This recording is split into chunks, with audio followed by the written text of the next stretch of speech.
సంతోషం మొత్తం అందరు లేనట్టున్నారు పిల్లల దగ్గర. అది పౌర్ణం కదా అది సరే సరే కూర్చో.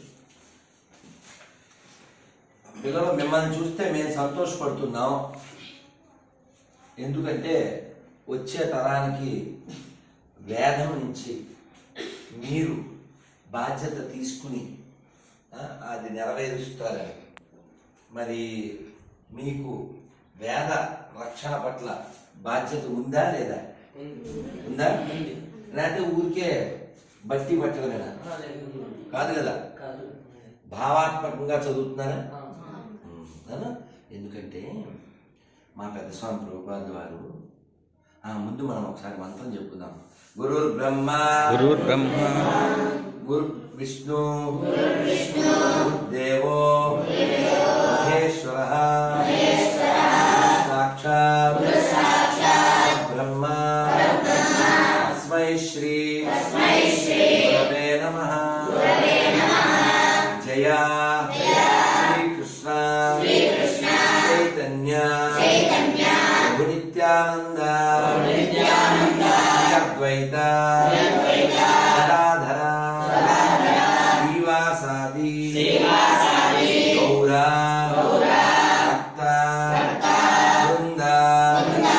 హరే కృష్ణ హరే కృష్ణ కృష్ణ కృష్ణ హరే హరే హరే రామ హరే రామ రామ రామ హరే హరే. సింహాచల లక్ష్మీ నరసింహదేవ భగవాన్ की राज प्रहलाद महाराज की राधा दामोदर भगवान की सीताराम चंद्रमूर्ति भगवान की पार्वती पते.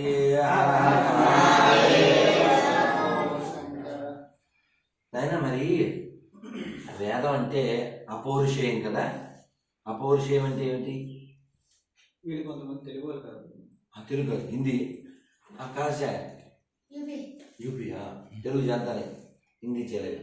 ओके जोड़ने की बात कर सकते हैं. हाँ आप क्या पढ़ता है इधर? शुक्ला ఇక్కడ తెలుగు వస్తుంది. ఇక్కడ వీళ్ళందరూ Telugu. Telugu okay sorry Telugu first. Okay वो भी ज़्यादा तेलुगु थोड़ा हिंदी चलेगा. हाँ మరి అయితే నాన్న వేదం అపౌరుషేయం అంటే ఏమిటి? ఎవరైనా చెప్పాలి మీరు. ఇప్పుడు సందర్భోచితమైనటువంటి ప్రశ్న ఇది.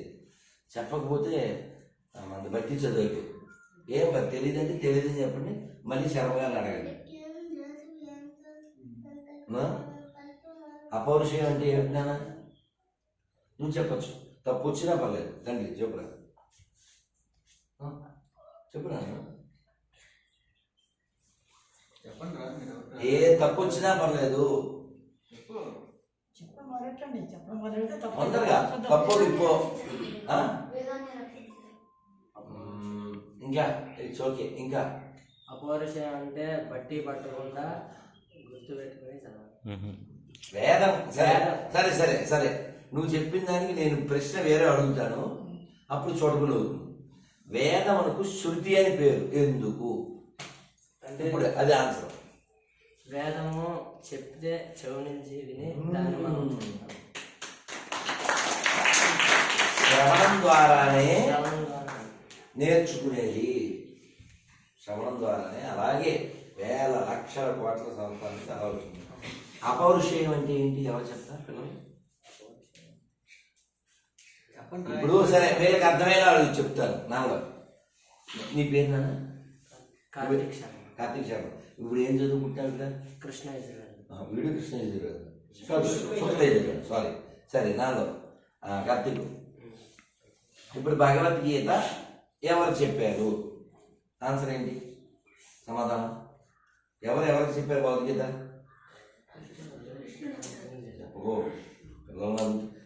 పిల్లల్ని అడిగింది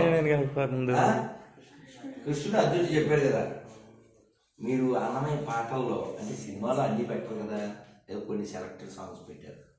అని ఆనతిచ్చే కృష్ణుడు అర్జునితో అని ఒక కీర్తన ఉంటుంది. సరే భగవద్గీతని కృష్ణుడు అర్జునుడికి చెప్పాడు. ఓకేనా? మరి మహాభారతం ఎవరు రాశారు? Very good. Okay okay. ఎవరో చెప్పింది నాకు ఏం పేరు నాన్న? షణ్ముఖ. అది కరెక్ట్ క్యాచింగే కదా, కరెక్టే ఆస్పెక్ట్ కరెక్ట్. నిన్నే మేము సంపత్ వినాయక స్వామి ₹1 కోటి పెట్టి కడుతున్నారు విజయనగరంలో.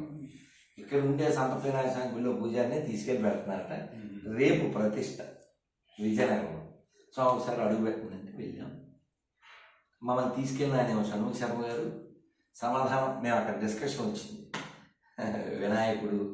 వినాయక గుహ ఉంది కదా బద్రీలో, ఇదంతా సరే. మరి ఎవరు చెబితే వినాయకుడు రాశాడు? నువ్వు చెప్పకు, వేరే వాళ్ళు చెప్పకు. వ్యాస్. Very good. ఓకేనా?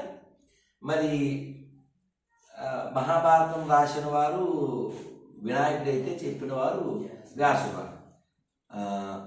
సమాధానం చెప్పిన వాళ్ళే మళ్ళీ చెప్పండి, కొత్త వాళ్ళు ఛాన్స్ ఇవ్వాలి. రామాయణం ఎవరు రచించారు? అమ్మాయి అందరూ తెలుసు. ఓకేనా? ఇంకా మనం ఇలా చాలా అడిగాం అనుకోండి, రఘువంశం ఎవరు రచించారు? ఎవరైనా చెప్పేయండి, ఇంకా పిల్లలు పెద్దలు.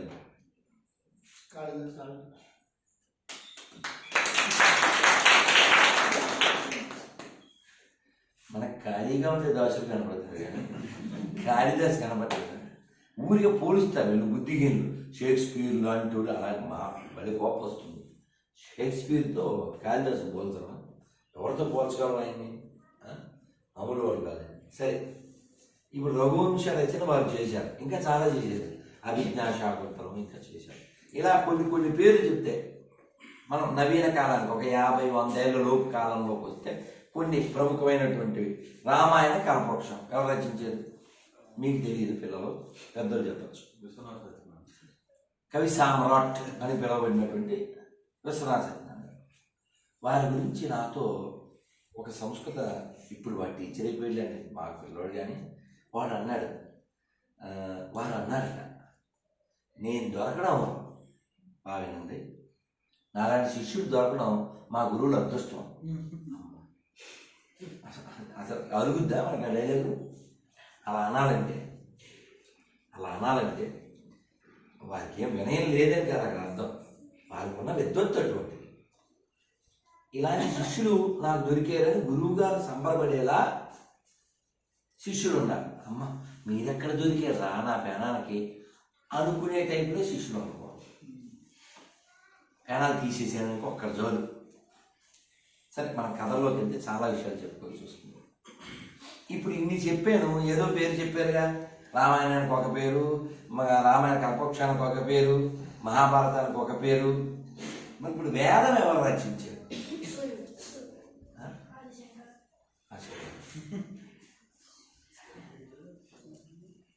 నాలో వేదం అపౌరుషేయము అంటేనే అర్థం అది. ఎవరి చేత రచించబడింది? ఎప్పుడు వేదో నిత్యం. ఆ శ్లోకం చెప్పండి, అదేంటి? వేదో నిత్యం అధీయత. వేదం ఎప్పుడు ఉండేది.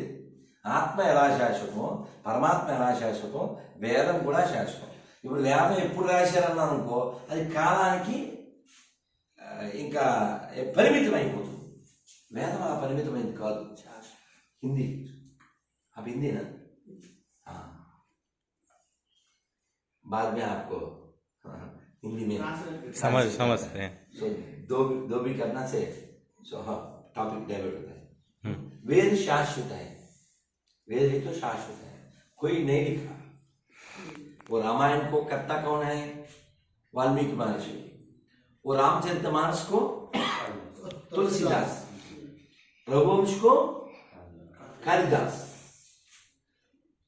ऐसा वेद को कोई नहीं, अपौरुषेय शाश्वत है, శాశ్వతం నానా. మరి వేదం అపౌరుషేయం, అది కన్ఫర్ము. మరి వేదం ఎందుకు నేర్చుకోవాలి? చెప్పండి. కేవలం గుళ్ళో అర్చన చేసేసి పొట్ట గడుపుకోవడానిక?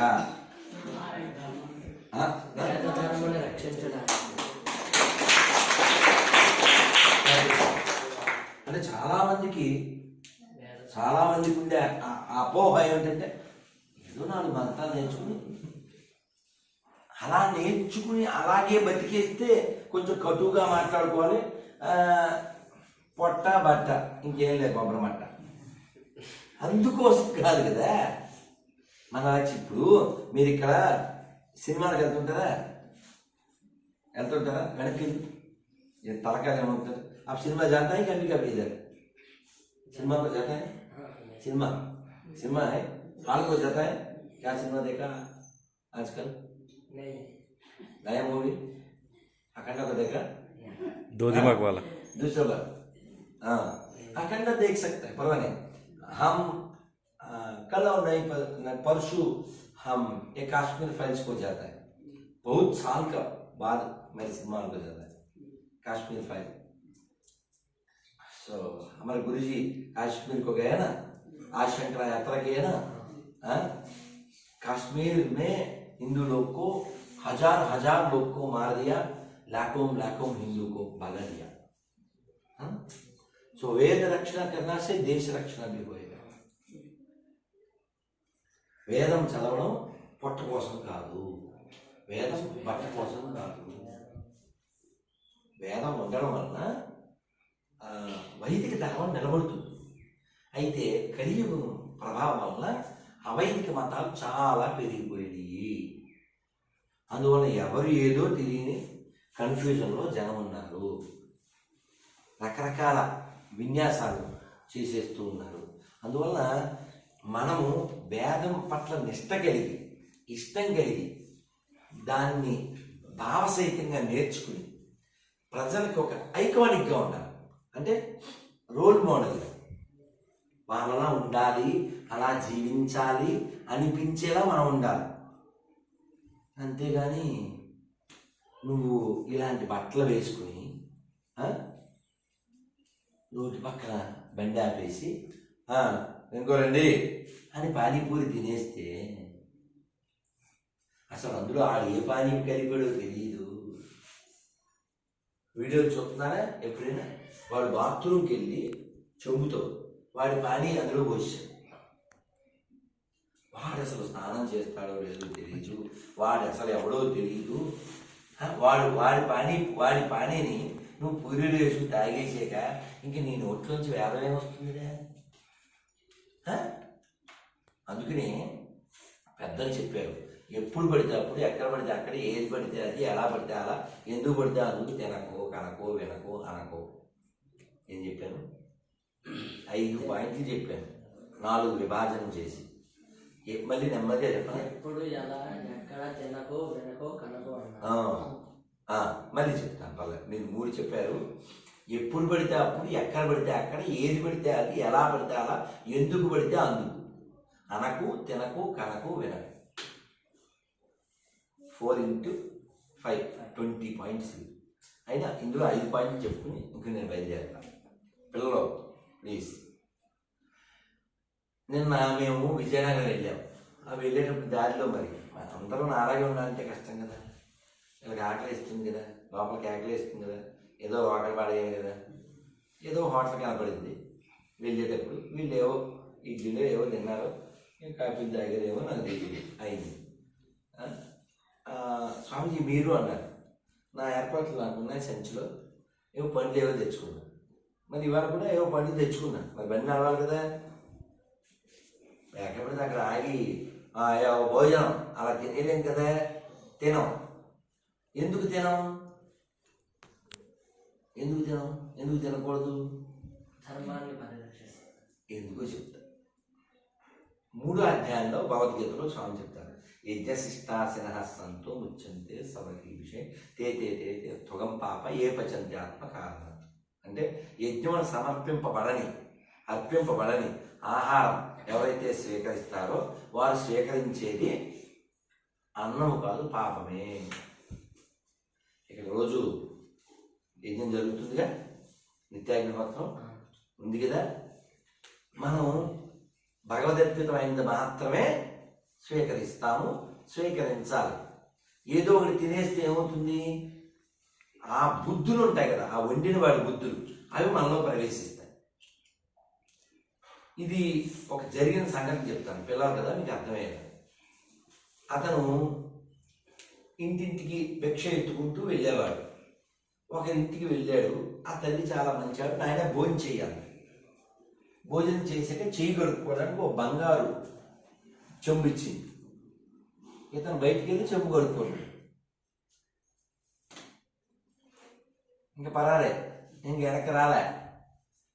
ఈవిడ వెతుక్కుంది, రాలే. ఇంటికి వెళ్ళాడు. అతను వాస్తవానికి మంచివాడు, దొంగ కాదు, మంచివాడు. కానీ వాళ్ళ ఇంట్లో బంగారు చెంబు సంచులు వేసుకొచ్చాడు. ఇంటికి వచ్చాక ఇవాళ ఏమేమి వచ్చిందంటే భోజనం, అదే పండ్లు, కూరగాయలు, బియ్యాలు ఏమి వచ్చినాయి ఇలా పోసాడు. ఆ భార్య అతను అందులో ఈ బంగారు చెంబు కనపడు. ఇదేమిచ్చారయ్యో అంది. ఎవరు ఇవ్వలేదు. మరి ఎలా వచ్చింది? నేనే తెచ్చేశాను. అదేమిటి? నువ్వు నీ వృత్తి దొంగతనం కాదు కదా, ఎందుకు తెచ్చావంటే ఏమో ఆవిడ అడుగుతాను అని ఈయన చెంబుని ఇలా దాచుకుని వాళ్ళ ఇంటికి వెళ్ళి, అమ్మ నాకు మధ్యాహ్నం భోజనం పెట్టారు కదా, ఎక్కడిది అని అడిగాడు. బాబు మీరు వచ్చారు, ఇంట్లో బియ్యం నిండుకున్నాయి, అందుకని పక్క ఇంట్లో అప్పు తెచ్చాను నాన్న కొద్దిగా వినిపిస్తుంది. అప్పు తెచ్చాను అని అంటే ఈయన అన్నాడు, కొంచెం ఆవిడని అడగండి ఆ బియ్యం ఎక్కడయో అని. ఈవిడ వెళ్ళి ఆవిడని అడిగింది, బియ్యం ఎక్కడే అంటే, వదిన యాక్చువల్గా మా దగ్గర బియ్యాలు వడ్లు అయిపోయినాయి, మా వాడు పొలంలో కళ్ళంలో కళ్ళెం వేసి ఇంట్లో పెట్టి గొల్లెం వేసాడు. అర్థం కదా? అది దొంగతనం చేసి తెచ్చిన వడ్లు, దాని ద్వారా వచ్చిన బియ్యము, ఆ బియ్యం నుంచి వచ్చిన అన్నము, ఆ అన్నం తిన్నందుకు ఇతను దొంగగా మారాడు. దాని పనితో ఇతను దొంగ కాదు, దాని బుద్ధి ఇందులో ప్రవేశించింది. అందువల్ల తినే విషయంలో ఏదో ఒకటి తినేస్తే ఏమవుతుందంటే కొన్ని జాతి దుష్టములు ఉంటాయి, కొన్ని ఇలాగా దోషాలు కలుగుతుంటాయి. అందువల్ల ఆహారం తీసుకోవడం అంటే ఖచ్చితంగా అది భగవన్ నివేదితమే అయి ఉండాలి. ఏదో ఒకటి తినేయకూడదు. పండ్లైనా సరే, ఇప్పుడు నేను పండ్లు తిన్నానా, అవి నైవేద్యం పెట్టుకునే తెచ్చుకున్నాను. నేను అందులో ఏం కాంప్రమైజ్ ఏం లేదు. ఎందుకు అంటే ఈ ప్రపంచం యొక్క పేరు భగవంతుడు ఏం పెట్టాడు? భగవద్గీతలో చెప్తారు, దుఃఖాలయం. చెప్పండి, దుఃఖాలయం అశాశ్వతం. అంటే ఏంటి అర్థం?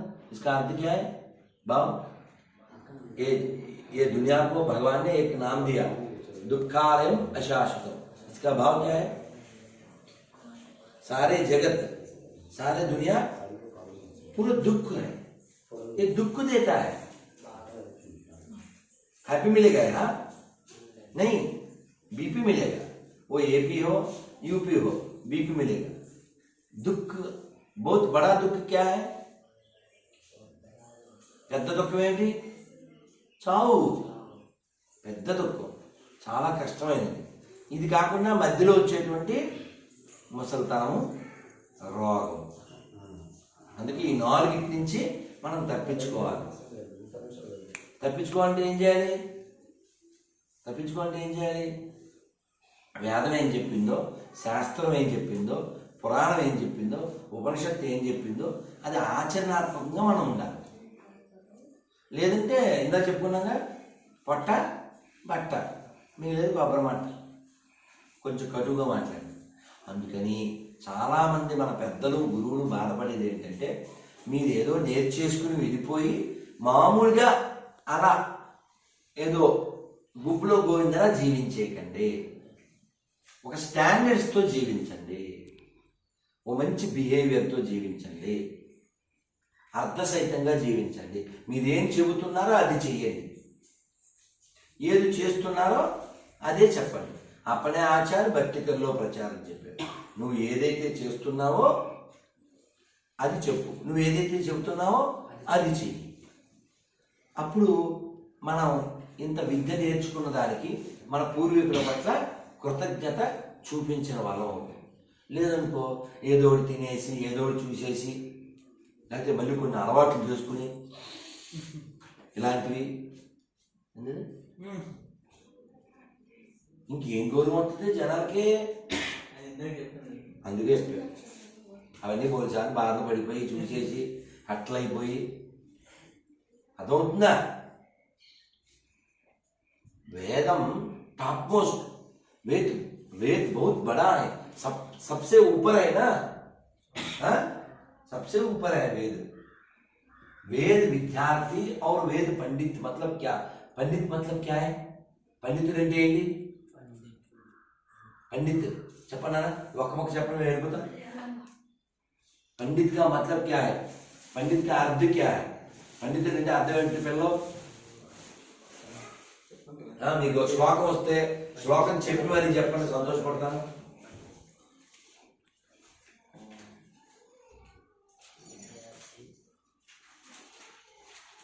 నేను ఇదిగో నా దగ్గర చాలా ఉంది, సమయం లేదంటే నేను బోల్డ్ అని అడగను. పండితుడు అంటే చెప్పలేదుగా, నేను మళ్ళీ చెప్తాను.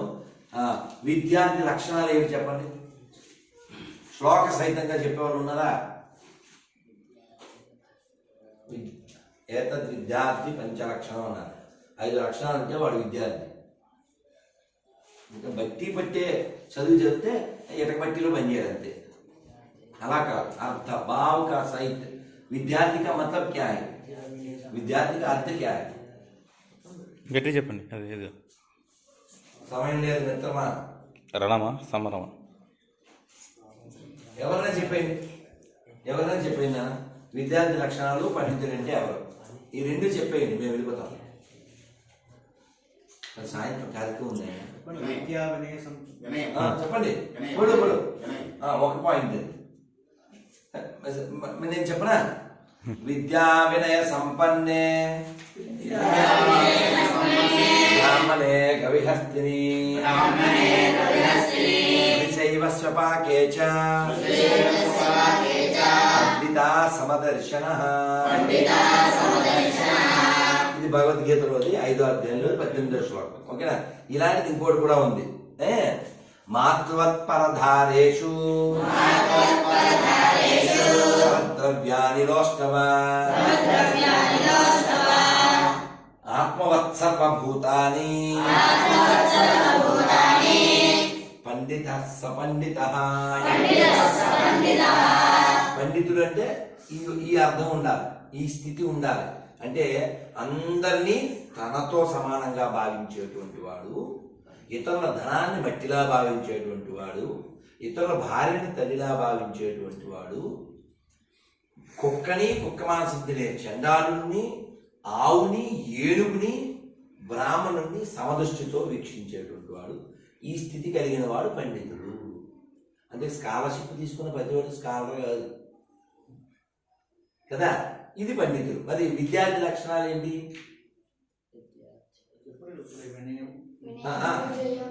అది ఓకే. పండితుడిని చూసే దృష్టిలో విద్యా వినయాలు కలిగినటువంటి బ్రాహ్మణుని పట్ల, గోవు పట్ల, ఏనుగు పట్ల, కుక్క పట్ల, కుక్క మాంసం తిని చండాడి పట్ల ఒక దృష్టి కలిగి ఉండేవాడు పండితుడు. విద్యార్థి 5 లక్షణాలు. మేము ఇస్కాన్లో జాయిన్ అయినప్పుడు అక్కడ శిల్పకళా శాస్త్ర విద్యార్థులు అలా మాట్లాడుకుంటుంటే చెవిలో పడింది. నేను ఎక్కడ చదవలే, తర్వాత పెద్దల్ని అడిగాను. ఇది సత్యమే. ఏమిటది అంటే ఇందులో ఏమైనా చివరి మొక్క తప్పు రావచ్చేమో, నాకు గుర్తున్న చెప్తున్నా. కాకస్థాన చెప్పండి, బకధ్యాన, శ్వాన నిద్ర, తదైవచ, అల్పాహారి, గృహత్యాగి, పంచైతాని విద్యార్థి లక్షణం. అటు ఇటు అంతేనా? అటు చెప్పలేదన్న డౌట్, అంతే కదా? కరెక్టే చెప్పానా? అంటే అలా చెవిలో పడితే నా అట్లా గుర్తుండిపోయినా కొన్ని అలా నేర్చేసుకున్నాయి. అప్పుడు అలా చెవిలో పడిపోతే వచ్చింది. ఈ 5 లక్షణాలు ఉండాలి. ఏమిటది? కాకస్థాన చెప్పండి ఎవరా? బావులో అంటే ఏమిటి అర్థం మీరు చెప్పండి.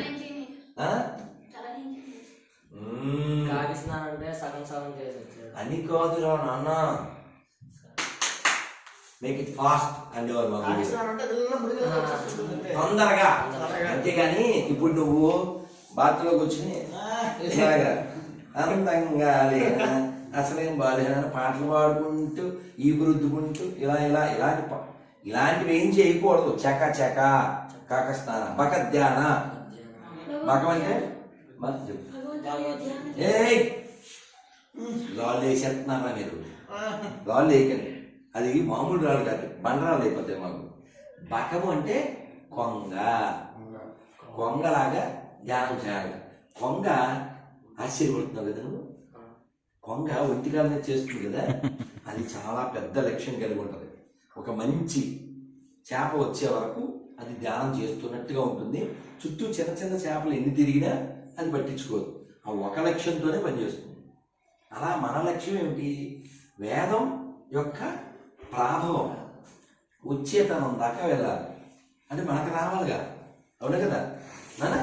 భగవద్ధ్యానం అంటే పెద్ద లక్ష్యం ఉండాలి. మధ్యలో పానీపూరి వచ్చింది, ఆ సగంలో వెళ్ళిపోతాను, ఐస్ క్రీమ్ వచ్చింది వెళ్ళిపోతాను, ఆ సినిమా వచ్చింది, అలా అంటే డైవర్ట్ కాకుండా ఉండాలి. ఏ పని మీద దృష్టి ఆ లక్ష్యం ఛేదించాలి. కాకస్నాన భగవద్ధ్యానం. శ్వాన నిద్ర అంటే ఎవరు చెప్పగలరు పెద్దోళ్ళు? శ్వాన అంటే ఇందాక శ్లోకంలో కూడా శ్వాన వచ్చింది. అలా రాళ్ళు వేయకుండా, తెలియకపోతే అడగండి. మీరు రాళ్ళు వేసిస్తేనా? శ్వాన అంటే కుక్క, కుక్కనా?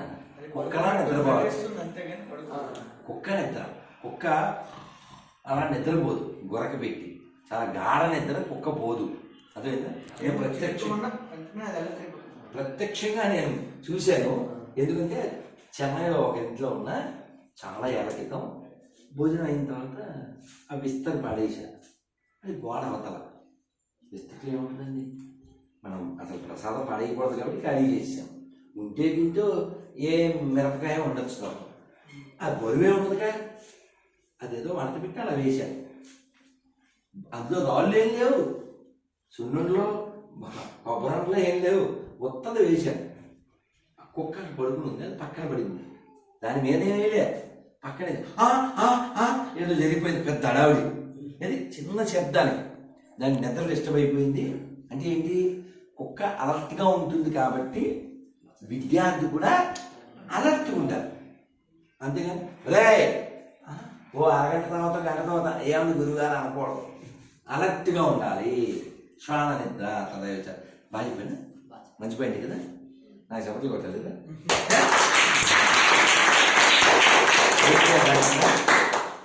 ఏం పేరు?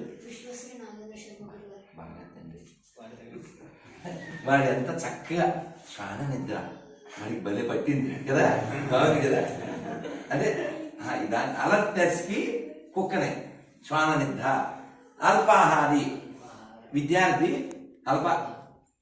రాళ్ళు వేయనంటే నేను చెప్పాలి, మీరు రాళ్ళు వేయకూడదు, నేను ఎలాగే చెప్తాను. మీరు అల్పాహారం ఏమిటా నువ్వే చెప్పి.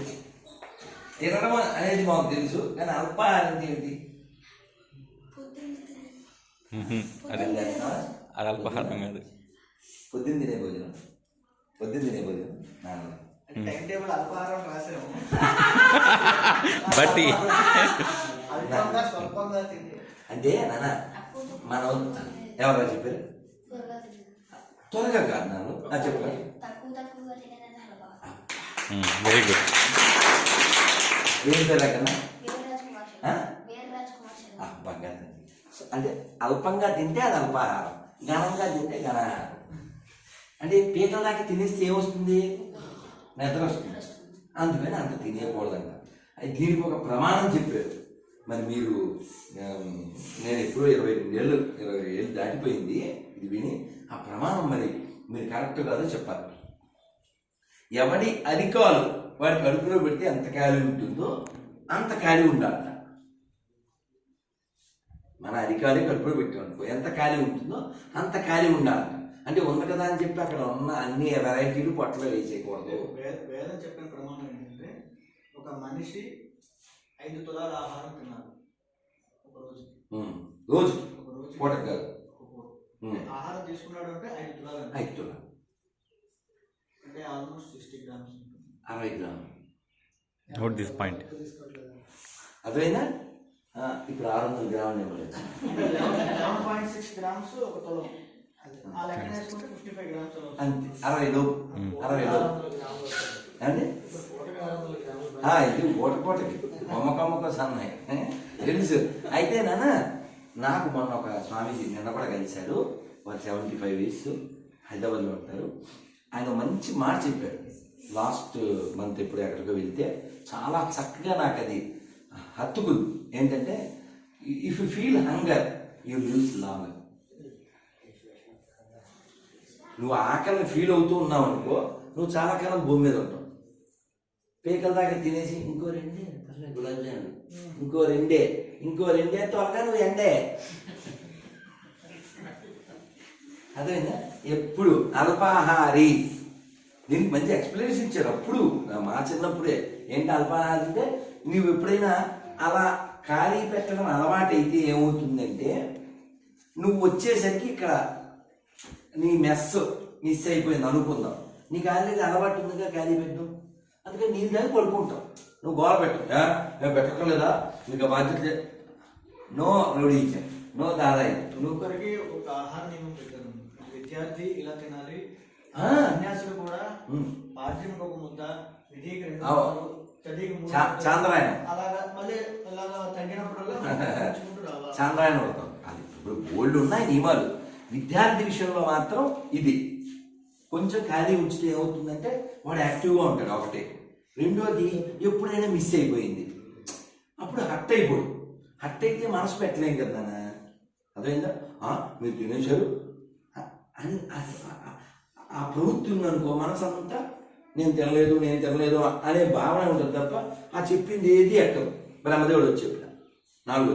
ఓకే, ఎప్పుడో మనం అలా వెళ్తున్నాం, ఎవరింట్లోనే ఏ వ్రతం జరిగింది, హోమం జరిగింది, ఒరే పిల్లలు కాస్త దద్దోజనం చక్కెర పొంగలి ప్రసాదం ఉందిరా తిని పండురా అంటే, మనకి ఎలాగ ఖాళీ ఉంచడం అలవాటేగా, ఆ ప్లేస్ అలా భర్తీ చేయొచ్చు, ప్రసాదాన్ని గౌరవం ఇవ్వచ్చు. ఇక్కడ లేనప్పుడు హట్ అవ్వకుండా, పెట్టినప్పుడు ఆనందంగా స్వీకరించగలుగుతాం. అల్పాహారం లాస్ట్ మీరు చేసేది ఏంటది, గృహత్యాగి. మీరంతా గృహ త్యాగం చేస్తేనే కదా ఇక్కడ ఉన్నారు. కాబట్టి మీరు చాలా చాలా అదృష్టవంతులు. ఆప్ సబ్ భాగ్యవాన్ హై క్యా నై. మీరంతా భాగ్యవంతులా కాదా? భాగ్యవంతులేనా? ఎందుకు భాగ్యవంతులు? Why you are fortunate? చెప్పు.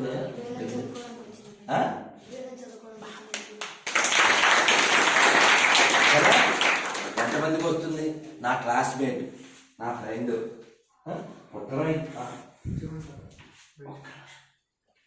నా ఫ్రెండే, వాడు పుట్టవలసిన పుట్టకే పుట్టాడు, కాకపోతే ధనము ధనము ధనము అని వాడు ప్రతిజ్ఞ చేశాడు చిన్నప్పుడు. దాన్ని తగ్గట్టే చదివేశాడు, చాలా దేశాలు తిరిగేశాడు. హైదరాబాద్లో 2 కోట్లు 1.5 కోట్లు పెట్టి విల్లా కట్టేశాడు, కార్లు కొనేశాడు. కారు కదండి, కార్లు. ఇది కొత్త కారు అని చూపించాడు. దాన్ని జీప్ అని ఉంది. జీప్ వేరు కదా అన్నాను. జీప్ అంటే మనకేం తెలుసు, చిన్నప్పటి నుంచి పోలీసులు వేసుకెళ్ళి జీప్ అనుకుంటాం. నాకు తెలియదు, వాడు చెప్పేవారు కారు కంపెనీ పేరు జీప్ అంట. నాకు తెలియదు.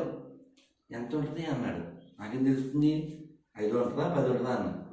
25 అన్నాడు. 25 పెట్టి అది 1.5 పెట్టి అది, భార్యకు కారు. ఇంక సరే, ఇలా కోట్ల మీదే బండి నడుస్తుంది. వీడికి లేదు. ఏమిటి అర్థమైందిరా? యజ్ఞోపవేతం పరమం పవిత్రం. చిన్నప్పుడు నాన్నగారు ఎప్పుడు యజ్ఞోపవేతం మార్చుకున్నా మేము చూస్తూ ఉండేవాళ్ళం, వింటూ ఉండేవాళ్ళం. వాడికి లేదు. నాకు కోపం వచ్చి వాడితే ఏమన్నా అంటే ఇంకా జరిగినాయిలేండి సంఘటనలు. నాకు కోపం వచ్చేసాను, అది ఒకటే కాదు. నేను అన్నాను, ఒరే సెంట్రల్ ఏసీ చేయించావు, కార్లు కొన్నావు, ఇల్లు కొన్నావు, ఇదంతా ఎవరిచ్చారో వాళ్ళకి తీసుకోవడం కూడా వచ్చు. ఎవరైతే ఇచ్చారో వాళ్ళకి తీసుకోవడం కూడా వచ్చు. ఇది గుర్తుపెట్టుకోరా. పుట్టినందుకు ఏదో త్యాగరాజ వాళ్ళు చెప్తారు చూడు, దుడుకు గల నన్నే దొర కొడుకు బ్రోతురా, ఎంతో దుడుకు గల నన్నే దొర కొడుకు బ్రోతురా. అందులో చెప్తారు, నేను మొదటి కులజుడని చెప్పుకుంటూ అధమ కులపు ప్రవర్తన చేస్తే అలాంటి నన్ను ఏ దొర కొడుకు రక్షిస్తాడు అంటారు. కాబట్టి నాన్న, మీ అలవాట్లు మిమ్మల్ని చూపిస్తాయి మీరు ఎక్కడున్నారో. మీ మాటలు మిమ్మల్ని చూపిస్తాయి మీరు ఎక్కడ ఎలా ఉన్నారో. మీ ప్రవర్తన చూపిస్తుంది ఎక్కడ ఎలా ఉన్నారో. ఎందుకంటే మీకు చెడ్డ పేరు వస్తే మీకు వచ్చినట్టు కాదుగా, మీకు నేర్పిన గురువునికి చెడ్డ పేరు వచ్చినట్టు. అందుకని వేదాన్ని భావసహితంగా నేర్చుకుని గురువుగారి మనసులో ఉన్న భావాన్ని అర్థం చేసుకుని మీరు ఎందుకు భాగ్యవంతులు అంటే వేదం చదువుతున్నందుకు భాగ్యవంతులు, చదవదగిన అర్హత ఉన్నటువంటి సరైనటువంటి గురువుల దగ్గర మీరు వేదం చదువుతున్నారు. మంచి వాతావరణంలో ఇలా ఎన్నో భాగ్యాలు ఉన్నాయి మనకి. కానీ వచ్చే తరానికి ఈ వేదం యొక్క విలువని చెప్పేలాంటి విధంగా మీరు ఉన్నారు. అప్పుడు వారు పడిన కష్టానికి సార్థకత, అంతేగాని ఏదో క్యాజువల్గా కావద్దు. నాన్న చాలా సంతోషం. మీరందరూ ఒక మంత్రం చెప్తే నేను మంత్రం చెప్తాను లాస్ట్లో. మీరు ఏదో ఒక మంత్రం చెప్పండి. ఓం శ్రీ గురుభ్యో నమః.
వేదోక్తం పరిపూర్ణమాయుష్యమస్తు.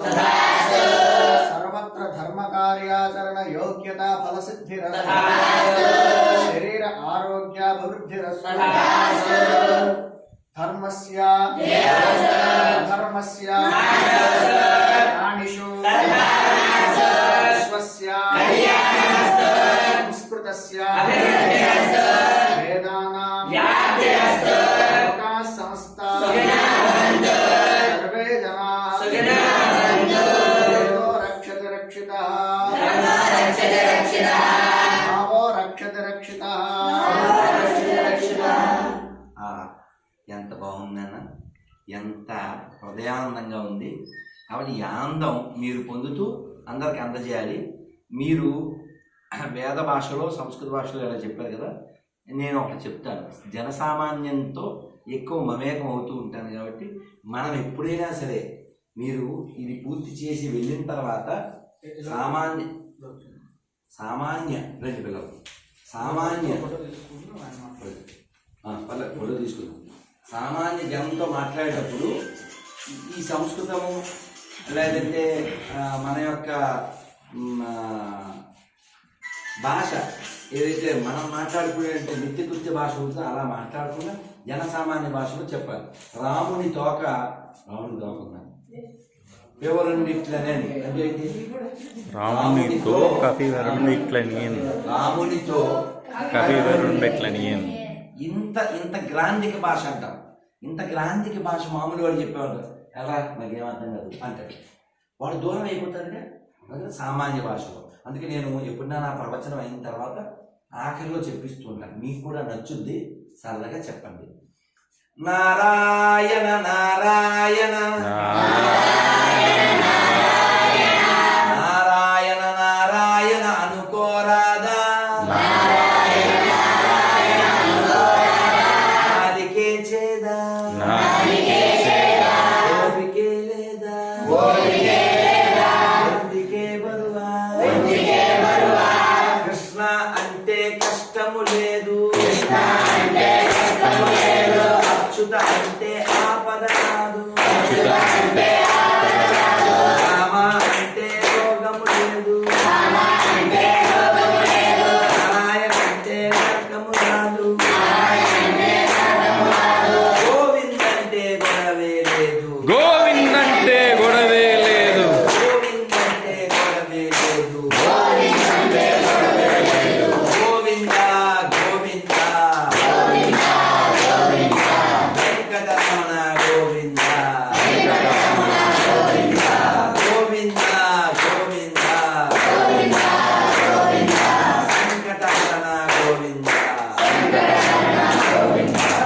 చెప్పండి, మీ గోవిందుడు కావాలా గొడవలు కావాలా? గోవిందుడు కావాలి. అచ్యుతుడు కావాలా ఆపదలు కావాలా? అచ్యుతుడు కావాలి. రాముడు కావాలా రోగం కావాలా? నారాయణ కావాలా నరకం కావాలా? కృష్ణుడు కావాలా కష్టం కావాలా? కదా, మీకు ఏం కావాలో మీకు తెలుసు, ఎలా సంపాదించాలో కూడా మీకు తెలుసు. ఇంకా మాట్లాడితే నేను అయిపోతాను తెలుసు, మీ కంటిలో తెలుసు. ఇప్పుడు వస్తారు భోజనంలో పులుసు. శ్రీమద్ రమణ గోవింద. చాలా సంతోషం నాన్న. పిల్లలు మీ అందరికి స్వామి మన వాడు ఉందంటే ఒక 3 నిమిషాలు నేను మాట్లాడతాను. ఖచ్చితంగా మాట్లాడాలి. స్టిక్ ఇస్తావా లోకేష్? జగన్నాథ స్వామి దంతదానం చేసినటువంటి స్టిక్ 40 ఉంది. అలాగే పిల్లలకి కార్డులు ఇవ్వండి, పెద్దవాళ్ళకి అన్నీ ఇవ్వండి. ఇది పూరి జగన్నాథ స్వామి టూత్ బ్రష్. మన గుళ్ళో షటకోపం ఇస్తారు కదా, అట్లా అన్నమాట. స్వామి మీరు అందరికి బ్రష్ చేయండి. కొట్టండి అంతే, అందరు కొట్టండి.